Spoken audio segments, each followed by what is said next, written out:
आप सभी का हमारे स्माइल पे में स्वागत है। मैं स्माइल पे परिवार का एक छोटा सा सदस्य, मेरा नाम शालू है। मैं आपको आज एक ऐसी कथा के बारे में परिचय कराना चाहती हूँ जो कि ना शायद ही किसी ने सुनी या देखी होगी। तो मैं आपको आज बताना चाह रही हूँ, जो कहानी है वह है भक्त चिंतामणि की।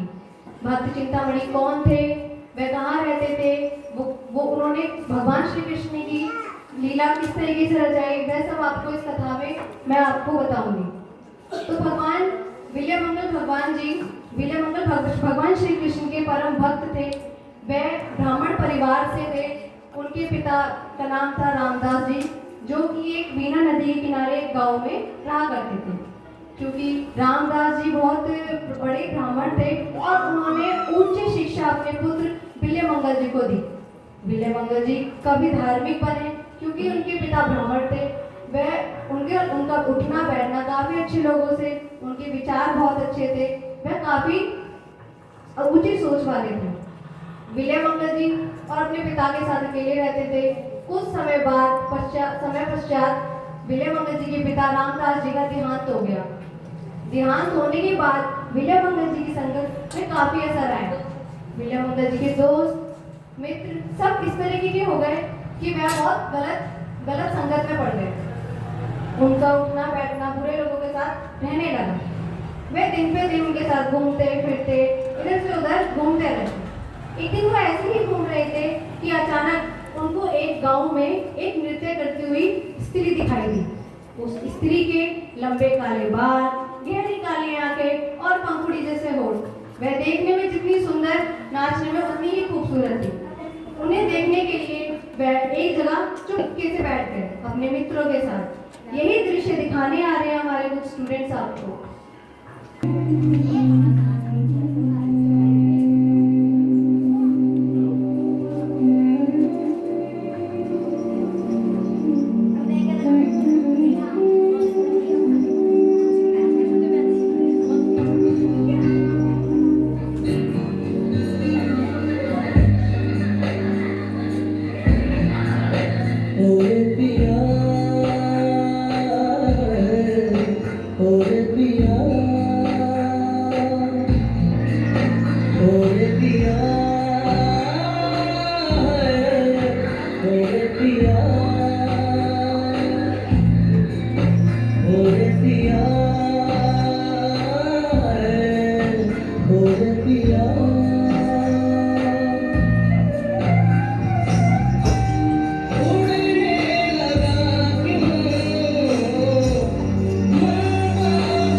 विल्य मंगल जी चिंतामणि नाम की स्त्री की सुंदरता के दीवाने हो गए।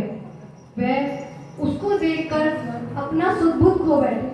अब तो विल्य मंगल जी को दिन रात चिंतामणि के सपने आते। वह उठते जागते खाते पीते भी उसी के बारे में सोचते।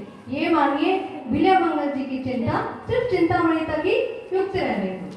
कुछ दिनों जैसे कि उनके पिता का देहांत हुआ था, अब 1 साल होने के बाद उनका श्राद्ध का समय आया। श्राद्ध का कार्य होने को था कि घर पे इतने सारे मेहमान, ब्राह्मण और बड़े बूढ़े आए हुए थे। विल्य मंगल जी को चिंतामणि से मिलने की लगी हुई थी। वह सोच रहे थे कि मैं कब उसके पास पहुंचूं और कब उसे देखूं। वहां पे रहे सभी दोस्तों ने, विल्य मंगल जी के जो साथी थे, सभी ने कहा, अरे विल्य मंगल, तुझे वहां नहीं जाना चाहिए। यहाँ तुम्हारे पिता का श्राद्ध है, वह काम भी तो तुम्हें ही करना है क्योंकि तुम उनके पुत्र हो।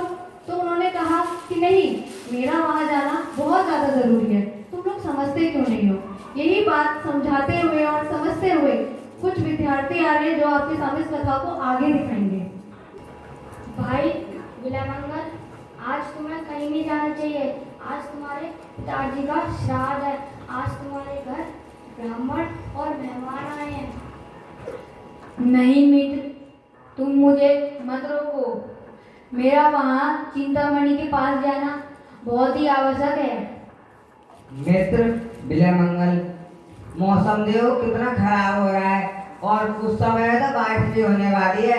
हाँ मित्र, बारिश होने वाली है। आज तुम्हें कहीं नहीं जाना चाहिए। तुम सब समझते क्यों नहीं? मेरा वहाँ चिंतामणि के पास जाना बहुत ही जरूरी है। मित्रों की लाख समझाने पर भी विल्य मंगल ने किसी की एक न सुनी और वह फट से अपने घर से श्राद्ध का कार्य पूर्ण, उल्टा सीधा श्राद्ध का कार्य पूर्ण कर जल्दी से निकल लिए। अब चिंतामणि के घर तक जाने के लिए उन्हें एक नदी तो जरूर पार करनी होती। नदी पार करने के लिए वह इधर उधर भटक रहे थे। कहने को तो उनके पिता का श्राद्ध था जिनसे वह बड़े धार्मिक बने। अब क्या कह सकते हैं, सभी के अंदर मन तो एक ही होता है, चाहे तो वह ईश्वर में लगा लो या संसारिक काम में लगा लो। उनका मन पूरी तरीके से आसक्त हो चुका था। वह फट से नदी के पास घूमने लगे और देखने लगे कि कोई केवल दिखता है कि नहीं। यही दृश्य दिखाने आपको हमारे कुछ स्टूडेंट्स आ रहे हैं।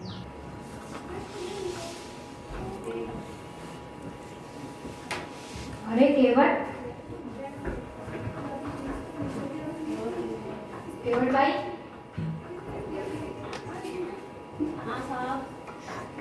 केवल भाई, क्या आप मुझे नदी पार करा सकते हो? मैं तुम्हें नदी पार नहीं करा सकता क्योंकि मौसम बहुत खराब हो रहा है। ऐसे में मैं और तुम नदी में उतरे, नाव पलट गई, मैं डूब गया, तुम डूब गए, तो इसके जिम्मेदार कौन होगा? बताओ इसके जिम्मेदार कौन होगा? नहीं मित्र, मेरी बात को समझो। मेरा नदी के उस पार जाना बहुत ही जरूरी है, चाहे तुम मेरे से कुछ अधिक पैसे ही क्यों ना ले लो। कुछ पैसों के लिए मैं अपनी और तुम्हारी जान खतरे में क्यों डालूं?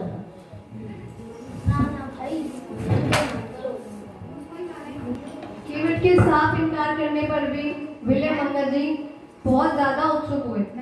उनके परेशानी का कारण बहुत और भी बढ़ गया। वह सोचने लगे कि अब इस नदी को कैसे पार करूं। वह इधर उधर देखते रहे, ताकते रहे। कुछ देर में उन्हें एक लकड़ी का लट्ठा दिखाई दिया, नदी में बहता हुआ। नदी में बहते हुए लट्ठे को उन्होंने फट से पकड़ा और झट से उसके ऊपर बैठ गए और जल्दी जल्दी जल्दी जल्दी उन्होंने फटाफट से नदी को पार कर लिया। नदी को पार करते ही वे चिंतामणि के घर आ पहुंचे। चिंतामणि के घर आने के बाद उन्होंने जोर से चिंतामणि को आवाज लगाई, चिंतामणि, चिंतामणि, मैं तुझसे मिलने आ गया, जरा अपना दरवाजा तो खोल। पर मौसम अधिक खराब था, बारिश होने वाली थी और बिजलियां कड़क रही थी, जिस कारण चिंतामणि के कानों तक कोई आवाज न थी। वह परेशान हो गया कि मैं अब चिंतामणि से मिलने तो आ गया, पर इस दरवाजे के कारण मिल नहीं पा रहा। उसने अपने दिमाग को दौड़ाने की कोशिश की और इधर उधर करके साइड से भागने लगे। उन्होंने देखा कि वहाँ एक रस्सी है। वह पर्चे से पकड़कर और झट से चढ़ गए। चढ़ने के बाद खिड़की से उनके घर के अंदर प्रवेश कर दिया। घर के अंदर प्रवेश करने के बाद वह सोई हुई चिंतामणि को जगाते हुए कहते हैं, देख मैं आ गया। अब यही दृश्य आपको दिखाने आ रहा है हमारे कुछ स्टूडेंट्स। ओ चिंतामणि, चिंतामणि, ओ चिंतामणि, तुम कहाँ हो? अरे विलियम अंकल, तुम इतनी रात में और इतने तूफान में कैसे? रुको रुको चिंतामणि, मैं तुम्हें सब बताता हूँ। आज मेरे पिताजी का श्राद्ध था, पर मुझे तेरी याद आ रही थी, इसलिए जैसे ही मेरे पिताजी का श्राद्ध पूरा हुआ, मैं तेरे पास चला आया। पहले मैं नदी के पास गया, पर मुझे वहाँ कोई केवट दिखाई नहीं दिया, इसलिए मजबूरन मुझे एक लकड़ी के गट्टे पे बैठ के तुम्हारे पास आना पड़ा। क्या? लकड़ी का गट्ठा? अच्छा, कहाँ है ये लकड़ी का गट्ठा? जरा दिखाना मुझे। अभी दिखाता हूँ चिंतामणि, चलो मेरे साथ।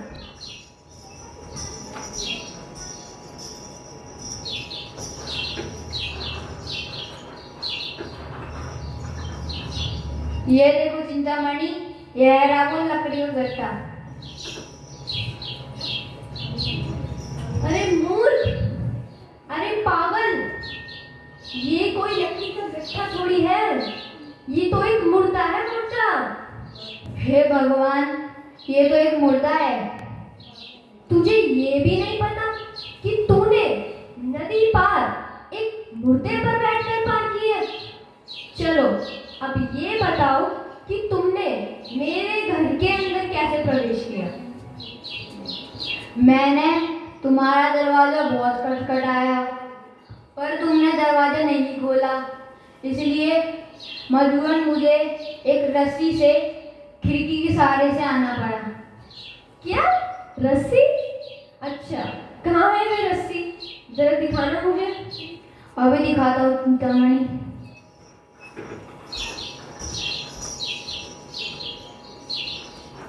ये देखो चिंतामणि, यह रही वो रस्सी।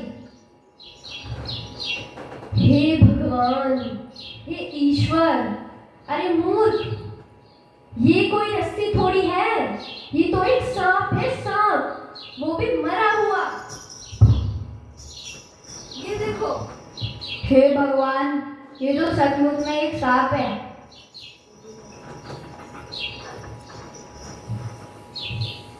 तू मेरे लिए, इस हाड़ मास के लिए एक लकड़ी के गट्ठे पर नहीं, एक मुर्दे पर बैठकर आया।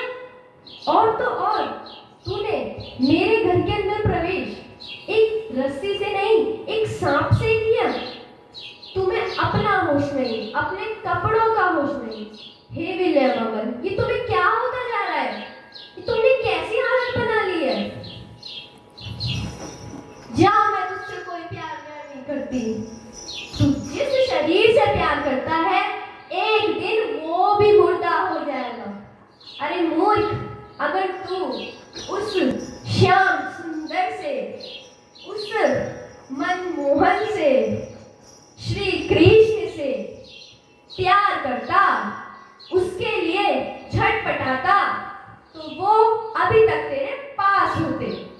तूने उन्हें पा लिया होता।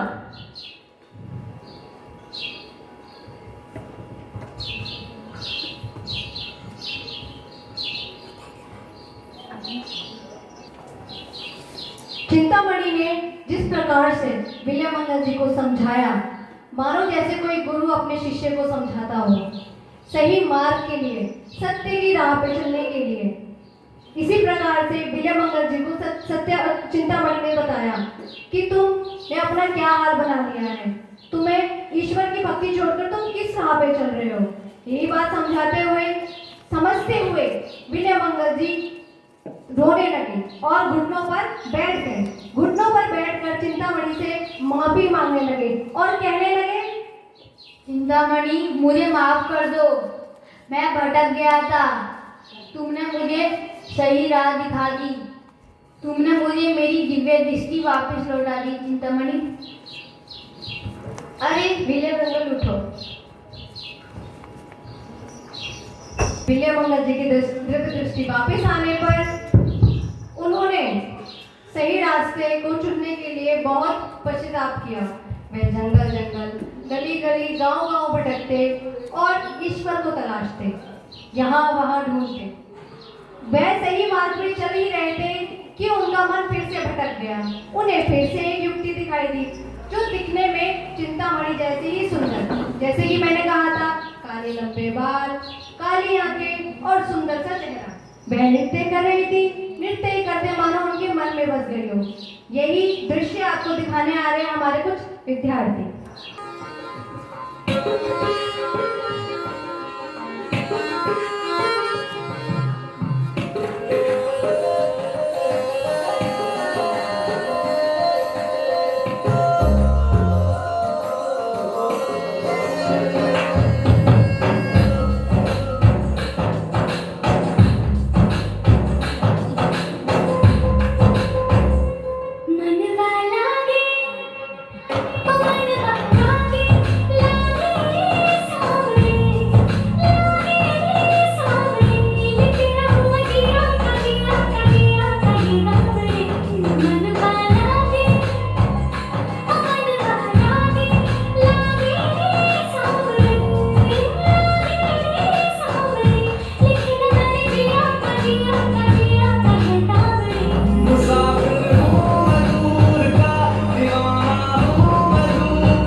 बातों की रंगोली से खेलो ऐसे होली में ना तेरा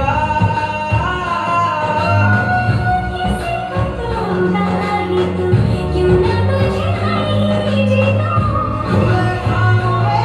जीते हैं बात रे मन की धागे मन की धागे धागे पे सावरे धागे पे सावरे है लिखा मैंने तेरा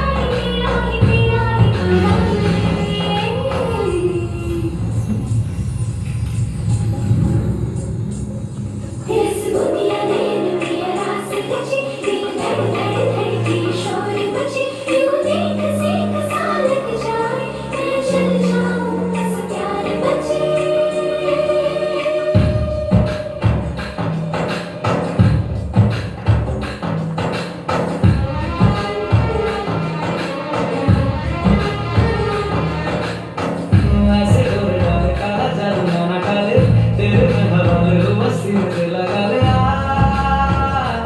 मैं तेरा भीगे भीगे जले आजा दोनों ऐसे मिले जमीन पे लगे ना तेरे ना मेरे पाँव रे मनवाला के लागे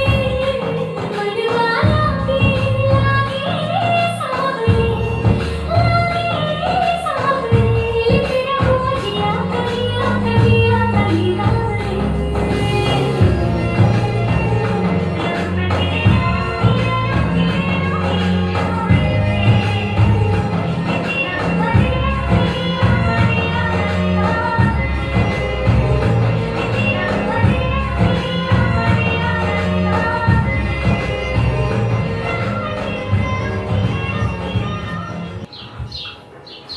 जिस प्रकार से विजय मंगल जी चिंतामणि के जाल में फंस चुके थे, उसी तरीके से स्त्री युक्ति के चक्कर में भी वह फंस गए। वे उसे एक टक निहारने लगे, बैठे बैठे उसका पूरा नृत्य देखा। अब वे उससे मिलने के लिए झटपटाने लगे। वह सही मार्ग पे थे, पर स्त्री को देखकर उनका मन और दिल दोनों भटक गए। यही आगे की कहानी को प्रस्तुत करने आ रहे हैं हमारे विद्यार्थी। क्या कोई यहाँ रहता है? क्या कोई इस घर में रहता है? क्या कोई मुझे सुन पा रहा है? अरे ब्राह्मण, आप किसे पुकार रहे हो? अभी अभी जो स्त्री झोपड़ी के अंदर गई, क्या तुम उसे मेरे लिए एक बार बुला लाओगे? वो तो मेरी पत्नी है। क्या तुम उस स्त्री को मेरे लिए एक बार बुला लाओगे? अरे ब्राह्मण, आप यहाँ रुकिए, मैं बुलाने जाता हूँ। प्रिय, बाहर कोई ब्राह्मण आए, वो तुम्हें पुकार रहे हैं।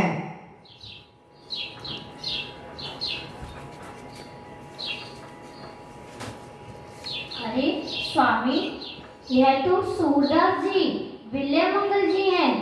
यह मुझे बाहर पुकार रहे हैं। मुझे लगता है इसके पीछे भगवान की कोई लीला है। मुझे लगता है इसके पीछे भगवान का कोई संकेत है। मुझे विल्य मंगल जी से जरूर मिलना चाहिए। चलिए स्वामी, हम विल्य मंगल जी से मिलते हैं।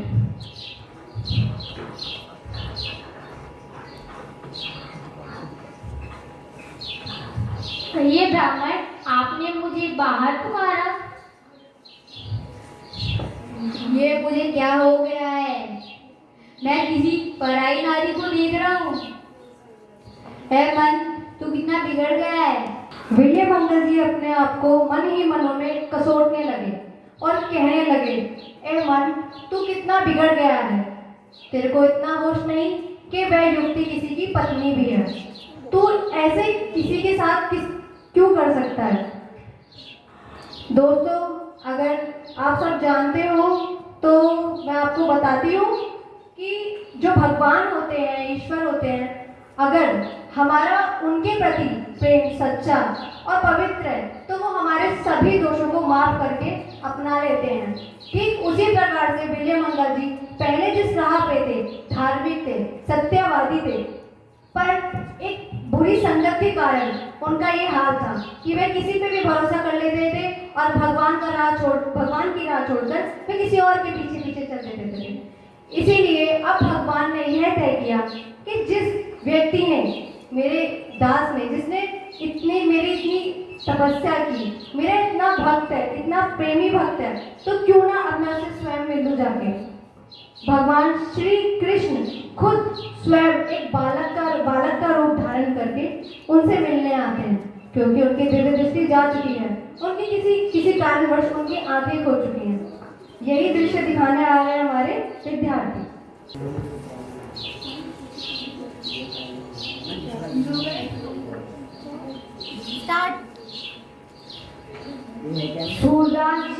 सूरदास जी, जरूर आपको भूख लगी होगी। मैं आपके लिए भोजन लाया हूँ। आप यहाँ बैठिए, मैं आपको भोजन खिलाता हूँ।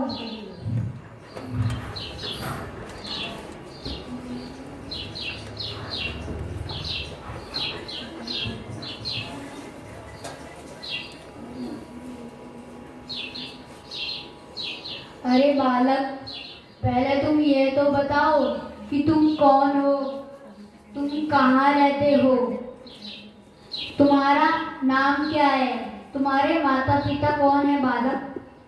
स्वामी, मेरा घर पास में है, मैं गाय चराता हूँ, मेरा नाम कुछ नहीं है। स्वामी, जिस नाम से आप मुझे पुकारेंगे वही मैं स्वीकार कर लूँगा।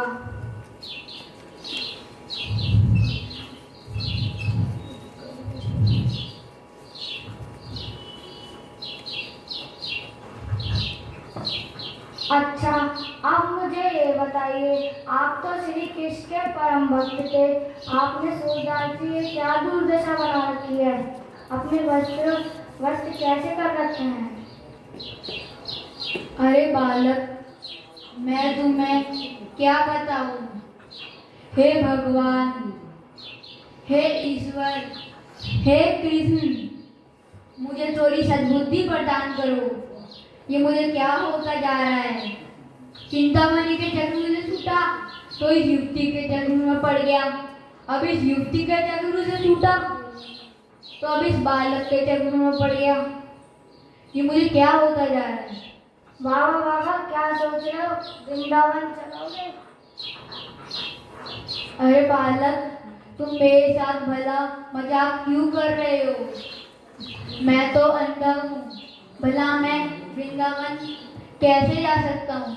बाबा, ये लो मेरी लाठी, चलो मैं वृंदावन ले चलता हूँ। ठीक है बालक।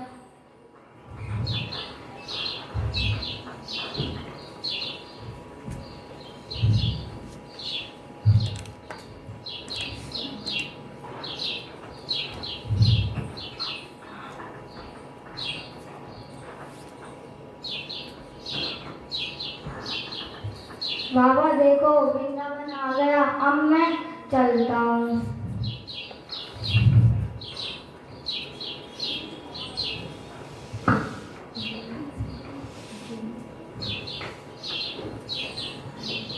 कि हाथ छुड़ा के जात हो निर्बल जान के मोय, कि हाथ छुड़ा के जात हो निर्बल जान के मोय, हृदय ते तब जाओगे सबद जनोगे तोय।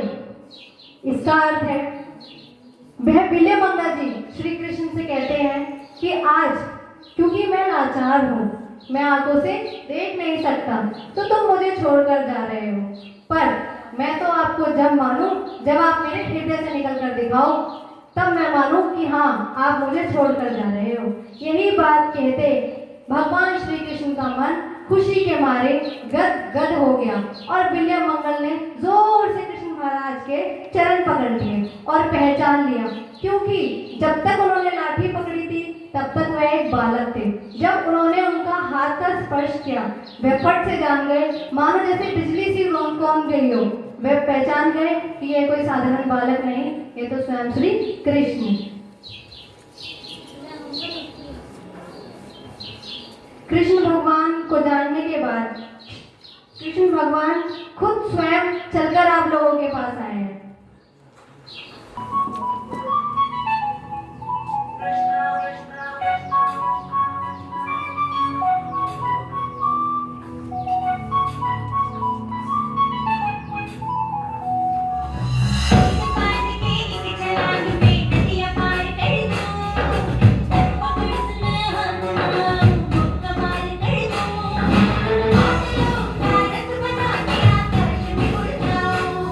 Thank you.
देखा आपने भक्ति की शक्ति को। अगर किसी भक्त का सच्चा प्रेम अगर ईश्वर को पुकारे तो ईश्वर स्वयं भी आते हैं। अच्छा, एक बात बताइए, क्या यहाँ पर जितने भी लोग बैठे हैं, क्या उसमें से कोई जानता है कि संसार में कितनी प्रकार की योनि होती हैं? कोई बता सकता है? चलिए मैं बताती हूँ आपको। हमारे पूरे संसार में 84 लाख योनियां होती हैं, जिसमें मनुष्य आता है, जानवर आते हैं, कीड़े मकोड़े आते हैं, पक्षी आते हैं, इवन उसमें गण देवता और राक्षस भी आते हैं। अब और संसार में आने वाली सभी आत्माओं को इन योनियों से होकर गुजरना पड़ता है। अच्छा, तो आप में से कोई ये बता सकता है कि सबसे ऊंची प्रभावशाली और शक्तिशाली योनि कौन सी है? ये भी मैं ही बता देती हूँ। सबसे ऊंची, शक्तिशाली, प्रभावशाली जो योनि है वह है मानव की, मनुष्य। हमें ये जो जीवन मिलता है ये बहुत ही मुश्किल से मिलता है, क्योंकि मनुष्य का जीवन एक कर्म प्रधान होता है। जैसा हम कार्य करते हैं वैसा ही हमें आगे फल मिलता है। ये सभी यहाँ पर रहने वाले व्यक्ति भी, आसपास बड़े बुजुर्ग और पंडित, ये भी आपको बताते हैं कि बेटा अच्छा कार्य करोगे तो अवश्य फल भी अच्छा ही मिलेगा। तो मनुष्य का कार्य सर्वप्रथम सबसे ऊंचा होता है, जन्म सबसे ऊंचा होता है। अगर हमें मनुष्य का जीवन मिला है तो हमें अच्छे कार्य करने चाहिए, सबों की मदद करनी चाहिए और सत्य का मार्ग चुनना चाहिए। अब हम में, इन छोटे छोटे बच्चों में, आप में, यहाँ पे उपस्थित सभी लोगों में एक भगवान का अंश है। सभी जानते हैं सबके मन में एक ईश्वर छुपा है। अच्छा, कभी आप लोगों ने ये अपने आप से महसूस किया है कि अगर हम कभी भी कोई गलत काम करते हैं तो हमारे अंदर से दो आवाजें आती हैं? एक, कर ले, किसी को दिख नहीं रहा है, कौन देख रहा है, चुपके से कर लेते हैं। एक आती है, नहीं करना चाहिए, कोई नहीं देख रहा पर वो देख रहा है। तो लोग बात कुछ जो अपने मन को संभाल नहीं पाते, वे क्या करते हैं, अबे करना, आगे किसने देखा है, पर ये गलत है। ईश्वर सब देखता है। अगर अच्छा करोगे तो जरूर वो फल देगा, और अगर बुरा करोगे, अपने कर्मों को अच्छा नहीं करोगे तो वह इस चीज का भी आपको फल देगा। तो यही हम में, आप में, हम सब में एक भगवान का अंश है। इसी तरीके से विलियम मंगल जी के अंदर भी एक अंश था जिन्होंने पहचाना और वह सत्य मार्ग पर चले और उन्होंने भगवान के प्रेम को पा लिया। धन्यवाद।